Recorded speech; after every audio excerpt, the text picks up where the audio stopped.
Halo semuanya, kembali lagi bersama saya Michael. Di video kali ini kita akan bahas update market crypto dan secara khusus kita akan bahas situasi atau keadaan market crypto sekarang itu bagaimana.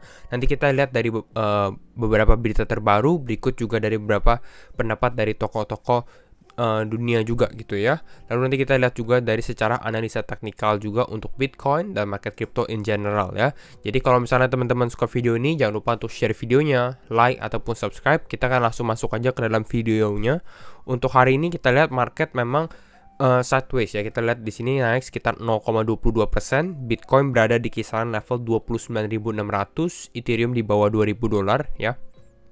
Lalu kita lihat ada beberapa altcoin juga ya, ada yang naik, ada yang turun ya, lebih ke arah sideways. Kalau selama 24 jam terakhir kita bisa perhatikan tidak ada terlalu banyak yang terjadi. Ada Tron atau TRX naik sekitar 5%, Arweave naik sekitar 3%, Kusama naik 3%, tapi tidak terlalu banyak juga ya. Kalau mengalami penurunan kita lihat ada CRV atau Curve, ada Convex, Waves, Chiliz, dan lain-lainnya. Penurunan sekitar 9 sampai 97%-an. Dan memang kalau kita lihat dari Fear and Greed Index juga, ini berada di dalam level Extreme Fear ya. Di dalam Extreme Fear di ranking 13, walaupun bisa dibilang lebih baik dari kemarin ya. Kalau kita lihat dari beberapa tokoh, salah satunya The Real Kiyosaki, Robert Kiyosaki ya. Harusnya teman-teman sudah familiar juga, dia adalah salah satu investor dan penulis buku juga, Rich Dad Poor Dad, di mana dia ada bahas I remain bullish on Bitcoin future. Jadi dia tetap bisa dibilang dia tetap bullish ya untuk kedepannya untuk Bitcoin. Walaupun memang pada saat dia bilang bullish ini dia lihat ya bukan berarti Bitcoin ini akan langsung naik juga dengan situasi dari kripto, tapi in general financial market dan ekonomi ya, semuanya secara makronya. Dan dia bilang dia waiting for test of new bottom. Jadi menurut dia ini market atau market kripto sendiri belum bottom gitu ya. Lalu dia bahas, dia punya analisa teknikal di mana mungkin di 20.000, 14.000, 11.000 atau 9.000 gitu. Mungkin adalah level-level yang dia mau dollar cost averaging, bisa jadi ya. Tapi intinya itu. Lalu dia juga bahas kenapa dia tetap bullish, kenapa dia tetap melihat wah ini kira-kira Bitcoin ini berpotensi untuk kedepannya. Karena dia bahas tentang government atau pemerintah dari Federal Reserve atau Treasury yang menurut dia adalah corrupt organization gitu ya.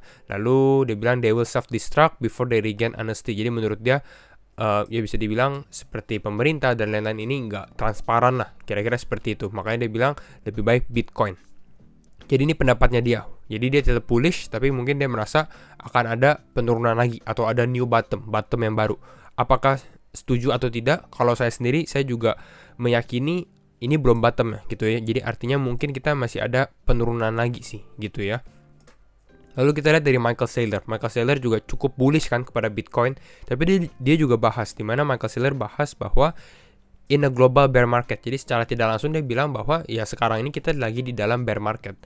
Ya di kripto maupun juga di saham juga. Khususnya sebenarnya bukan saham Indonesia tapi saham Amerika ya, S&P 500 dan lain-lainnya gitu ya. Dia bilang bahwa dia tetap bullish kepada Bitcoin. There is one place to stand, yaitu adalah Bitcoin. Lalu kalau kata si Willy juga ada bahas, di mana dia bahas bahwa holders atau orang-orang yang memang percaya jangka panjang terhadap Bitcoin have steadily been buying Bitcoin throughout the bear market. Tetap pada saat dia turun, dollar cost averaging, cicil belilah bisa dibilang ya. Dan dia bilang untuk sekarang sell pressure-nya atau orang penjualannya itu datang dari mana? Datang dari ya market luar juga gitu ya. Salah satunya saham. Dia bilang S&P 500 atau XPX. Jadi dia menunggu once the XPX bottoms, mungkin ini keadaan akan lebih membaik lagi. Jadi itu beberapa pendapat dari tokoh ekonomi, dan memang kita lihat sekarang interest orang terhadap kripto ini juga menurun ya, karena memang kita bisa dibilang lagi di dalam bear market. Oke. Lalu kalau kita lihat juga beberapa berita juga. Nah ini dari FTX, harusnya teman-teman familiar. FTX juga salah satu exchange kripto ternama ya. Tapi ini FTX US atau untuk yang di Amerika bakal launching stock trading against stable coins. Jadi dia akan mulai bukan hanya kripto, tapi dia akan mulai masuk ke dalam saham juga ya, untuk yang di Amerika aja. Kalau untuk di global sepertinya belum. Tapi yang menariknya adalah di mana bisa menggunakan stablecoin sepertinya ya. Tapi stablecoinnya kemungkinan besar yang akan dipakai adalah USD coin atau USDC gitu ya, USDC. Nanti mungkin kita akan bahas lebih detail juga tentang stablecoin karena banyak yang bingung juga ini Tether kira-kira bagaimana ya. Itu kan isu yang sempat cukup trending juga dengan jatuhnya USD. Jadi nanti kita mungkin akan sedikit bahas juga tentang stablecoin. Tapi intinya itu untuk FTX, di mana dia adalah major cryptocurrency moving into equity trading ya. Lalu, nah ini kita bahas sedikit juga tentang Luna ya, karena memang kita udah sempat bahas Luna selama beberapa video terakhir. Dan untuk update-nya adalah yang terbaru ya, South Korea atau Korea Selatan ini has revive atau membangun kembali gitu ya. Namanya Yuido Grim Reaper. Nah, Yuido Grim Reaper ini apa? Yuido Grim Reaper adalah, kalau kita dari sini adalah South Korea deploys its special crime unit. Jadi benar-benar special. Untuk apa? Untuk investigate atau mungkin untuk cek lagi lah gitu ya tentang Luna case ini bagaimana gitu. Luna USD, siapa sih dalang di balik belakang ini? Apakah memang Luna ini atau si Do Kwon ini orang yang memang mau nipu dan lain-lain? Personally kalau pribadi saya rasa sih tidak, tapi nanti kita lihat aja hasilnya bagaimana untuk hal ini. Jadi itu yang terjadi untuk update beberapa kripto sesaat.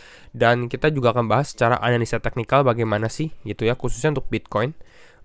Mungkin kita lihat dulu dari secara long time frame ya, karena kalau kita dari short time frame selama beberapa hari terakhir ini ya bisa dibilang mana ya, kita lihat dari sini ya market lebih ke arah sideways ya. 9 hari terakhir di area 30.000 terus ke 28 ribuan, 29.000 maintain gitu ya, karena memang kalau kita zoom out sedikit aja ya, nah ini memang posisikan level support juga gitu ya, kita lihat dari sini.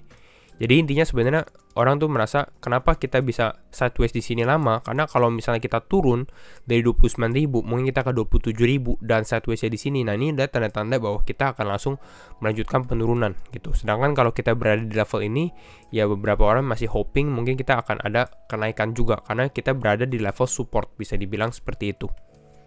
Dan kalau kita lihat secara teknikal, mungkin kita ke chart all time high-nya ya.